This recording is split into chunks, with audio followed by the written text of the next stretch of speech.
What is the word for when you give a check and the king's got to move out of the way, and then there's a piece behind it?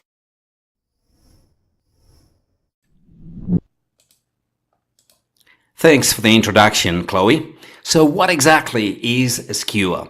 Well, a skewer happens when two enemy pieces are on the same line and we attack them and one of them moves out of the way and we take the one which is behind. So let's see it in this first example. The white rook is going to come all the way to e1 like this. The king is now in check, and when the king moves out of the way, it doesn't really matter where it goes to, then we pick up the rook which is behind. Okay, that's a skewer. Simple skewer. Alright, let's see our next position. It looks exactly the same, but there's a big difference because now it's black to move. But the white king and the white rook are on the same line, and black can do exactly the same. He can attack the king like this. The king is in check. When the king moves out of the way, then we pick up the rook. Now, pins and skewers are actually quite similar. The main difference is normally when we do a skewer, the strongest piece is in front and the weaker piece is behind. Okay, but still, there's some positions where it's hard to tell whether it's a pin or it's a skewer. In both cases, it doesn't really matter. You can understand the idea anyway. Okay, in these examples, it's pretty clear that it's a skewer, but there are other positions where things are not that clear. Let's see our next position. Alright, in this position, queen to h8 does look like a skewer, but both the king and the queen are so close to each other that they can defend each other. So if we go check, then the king can come over here, and as you can see, the queen is protected if we take it. There is another check here, which also looks like kind of a skewer, mini skewer, okay, because they're so close to each other, and again, the king can come over here and protect his queen. I must say this position is probably winning for white because he can take that pawn, but still, this is not the skewer that we're looking for. Now, when we do tactics and combinations, sometimes we need to make an investment, giving up something in order to gain something more valuable, okay? And that's exactly what's going to happen here. White's going to give up his rook like this, attacking the queen, and black has nothing better than to take the rook, and now we have a perfect skewer because the queen can come all the way down to h8. And now when the king moves out of the way, that king is no longer protecting his queen, obviously, because the queen is too far away, and then we can take the queen for free. So yes, we've given up a rook, but we've won a queen, so definitely worth it. Alright, let's see our next position. And here we've got those two pieces on the same line, the bishop and the knight, and all we need to do is put our rook here.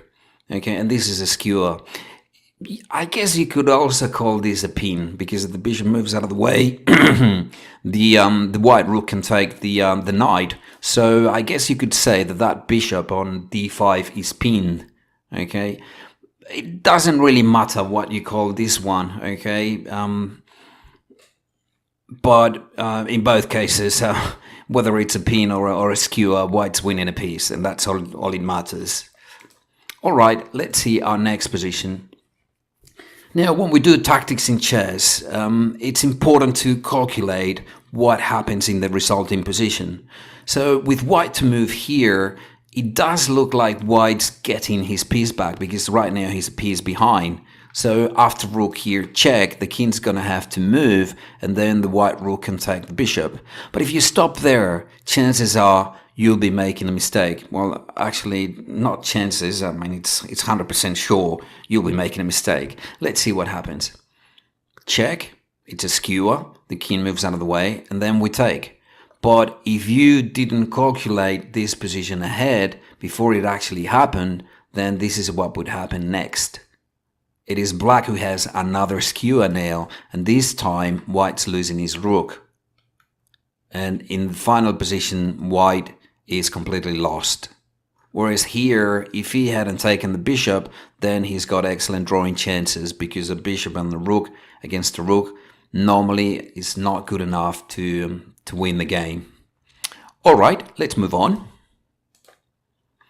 Now, this is a classic position. White's got a pawn on the 7th, and he'd like to promote his pawn, maybe get a queen. But there's a problem, because there's a rook right in front of it, and the black rook is behind the pawn. So that basically means that if the rook moves out of the way, because he wants to advance his pawn and get a queen, then black can simply take. And as you can see, both sides have a rook now, and that's going to be a dead draw.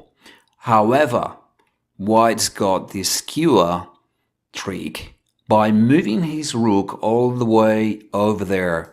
Rooks are long-range pieces. They love long distances. Okay, they like long moves. Now the threat is the same, but the difference is when black takes that pawn, now we've got the king and the rook lined up on the same horizontal line. So all White has to do now is put his rook on h7 and the game is over. A skewer. Alright, in this position, if we go queen there, which does look like a skewer, the problem is this king is going to move to e7 and the queen will be protected. So instead of that, we actually sacrifice our rook like this. It looks like a crazy move, but the whole point is after the queen takes it, then we bring our queen down to h8 like this, and when the king moves out of the way, then queen takes queen. So as you can see, yes, we've given up a rook, but the whole point is to win the black queen. So a good investment again. Let's move on. This is a little bit unusual because we can actually do a skewer against the king and the queen who are on the same horizontal line by simply moving our king up. This is a discover attack. We'll be studying the discover attack later. Now the king is in check, and when the king moves out of the way, then we can take that queen, and the game is over. Alright, let's move on. And we haven't seen diagonal skewers, but here's a simple one. White king and white queen on the same diagonal, and we can simply move our queen here. We can't move our queen here because the pawn will take our queen, but we can move it over here. And when the king moves out of the way, the white queen is lost. All right, and here's a small combination because black can actually take that bishop, because when the pawn takes, the black queen can take back, and then the king is in check and the queen is behind, and black is winning white's queen. This is a very interesting position because after rook takes, white does have another move here. He can actually play this cute little move, king to f2, and the whole point is now the rook is under attack, and this rook black has to be very careful here, because if he makes a blunder, he could end up losing. For example, rook check, king here, and now white is actually threatening checkmate, but he's also threatening the rook. Still, in this position, black should be winning after queen takes pawn, king here, check, and then queen to e4, blocking the diagonal and threatening to take here. Should be winning. Okay, and let's see one last position. White's got a nice skewer by delivering this check first. The king is now in check. Obviously, those pawns protect those squares, so black cannot take the white queen.